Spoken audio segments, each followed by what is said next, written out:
No news is good news. Right? Many days nothing happened. This is what we want, right? ויגור אברהם בארץ פלישתים ימים רבים. He has trees, he has an altar, and he has peace. And here comes chapter 22 and says, he thought that his life is peaceful. He thought that his aliyah has terminated in Beersheba. Oh no, he doesn't know that the highest test is still in store for him, and the worst is to come. And this is our story. So I believe that we can say that אחר הדברים האלה means after all what happened in chapter 21. Now the second half of verse 1 is ואלוהים ניסה את אברהם, and God tested Abraham. What does this mean? This we call in English or in literature dramatic irony. Dramatic irony means that the narrator informs the reader a piece of information which is unknown to the hero. Behind the back of the hero, the Torah tells us this is a test. So for many years I believed that the story is so awesome and so terrifying that the readers need some kind of to calm them down, how would you say, to reassure them and say it's only a test, don't take it too seriously. But finally I realized that the word only is not written here. It doesn't say it's only a test. If I come to a friend and ask for 20,000 shekel, and he takes out his checkbook, and they say, oh, don't bother. I was only testing your friendship. This is one story where you have the word only. But I can come to my friend and say, please lend me 20,000 shekels, and he takes out his checkbook and he writes, and then I say, I'm so happy not only for the money, I'm happy that our friendship has stood the test. That's how you say in English? Mm-hmm. Which means this is a real test, not a fake test. And most tests of life are real and not artificial tests. So you cannot say that this verse calms us down and says, reassures us and says, this is only a test. So now we are in a true difficulty. What do these words mean? Because they are probably very important. Dear reader, don't be afraid. God does not want the flesh of children. It's not that God is hungry. It's God that wants the faithfulness of his believers. This is what the story is about. It is a test. It is a true test. But it is not a test that, as you could have mistakenly think, that God is like Moloch. Right? That God wants child sacrifice.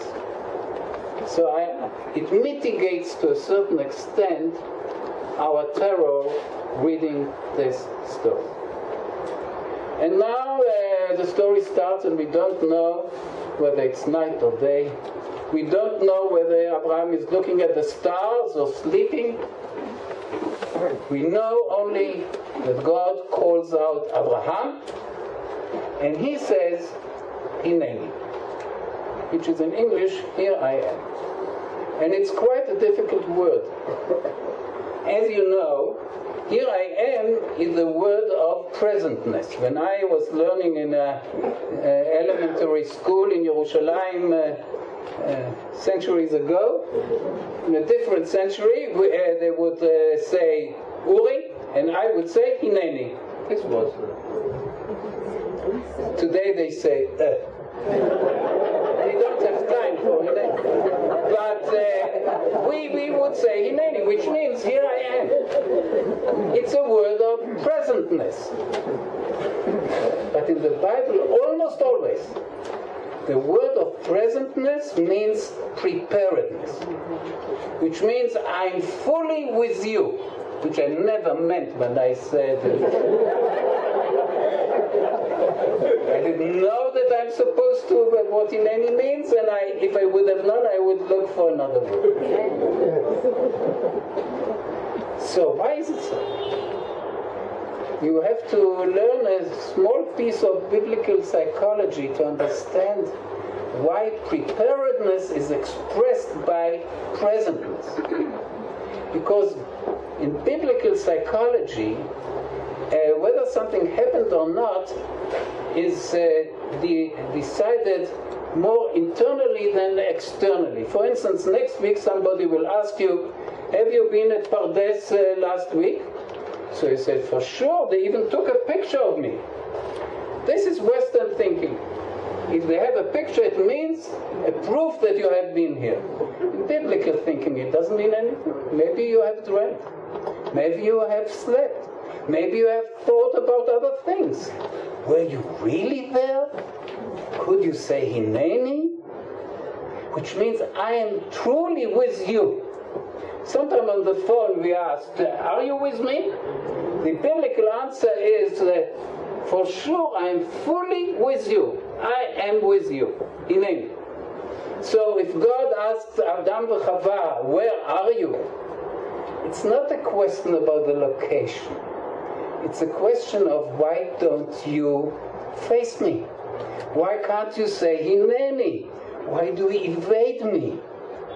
When Jonah escapes God, does not mean that he thinks that you can flee from God. It means that he turns his back on God, that he disconnects himself with God. He cannot say Hineni because he doesn't want to go to Nineveh. So this is very, very important in biblical in the psychology and in biblical literary expression. That Abraham starts the story by not saying yes.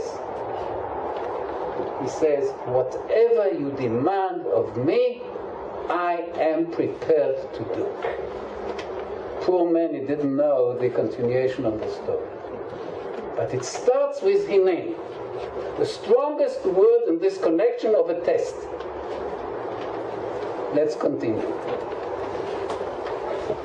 Verse 2, ויאמר, קח נא את בנך, את יחידך, אשר אהבת, את יצחק, ולך לך אל ארץ המוריה, והעלהו שם לעולה, על אחד ההרים, אשר אומר אליך.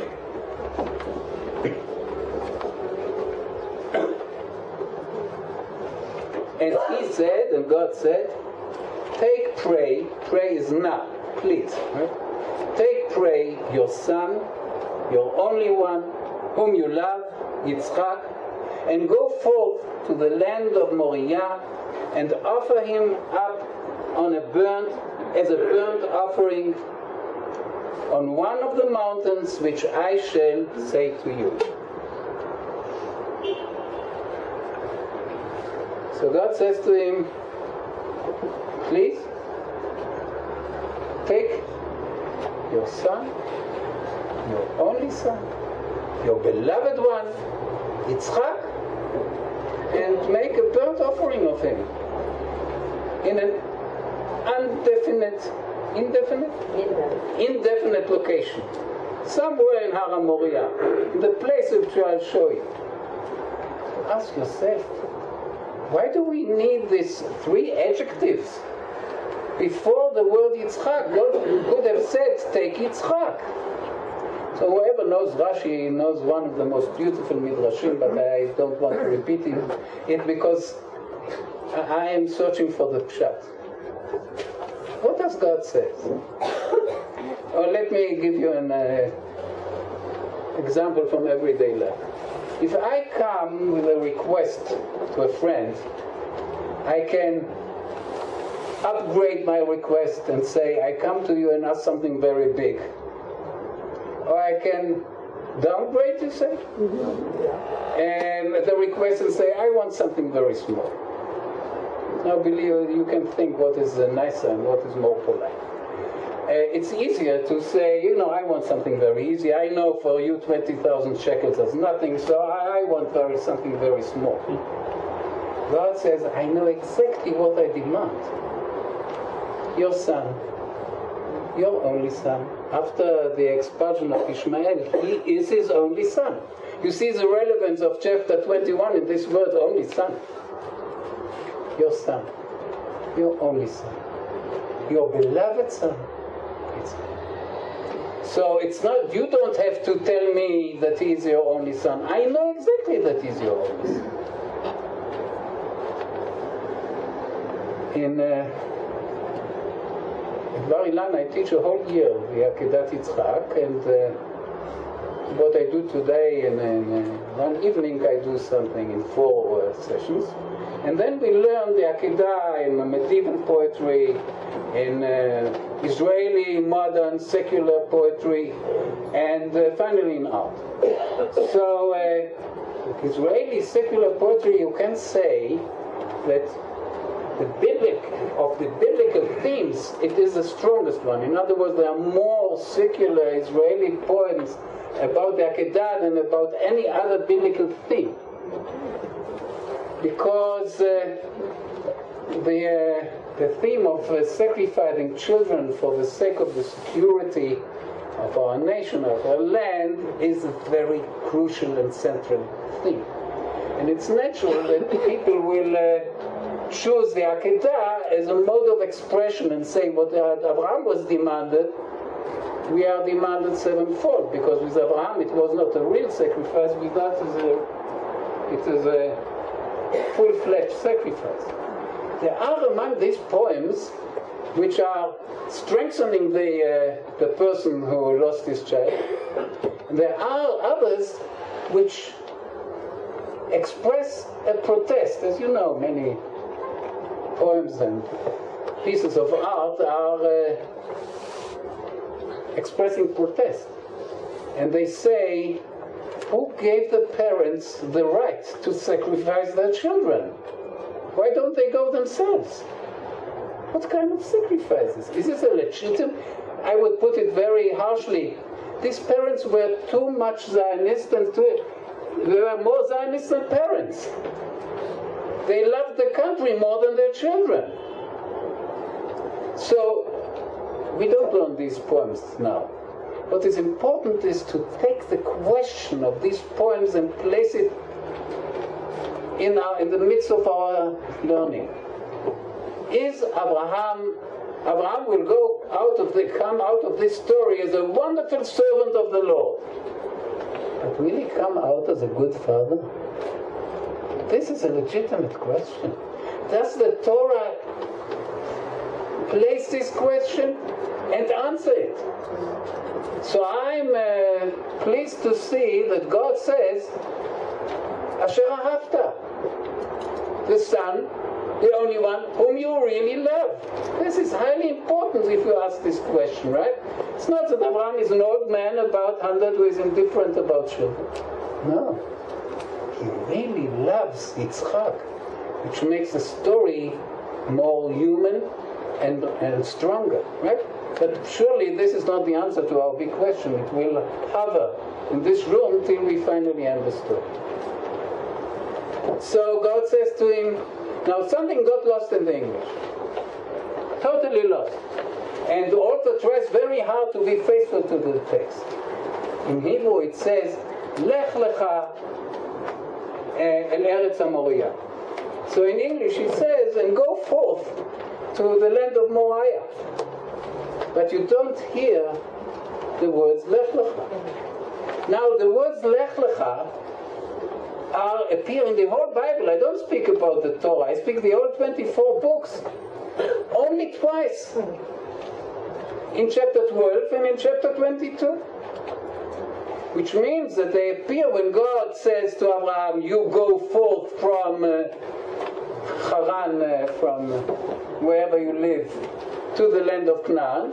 And it repeats the same words. Lech lecha. So it was Martin Buber who, in the 20s of the 20th century in Germany, was almost the forerunner of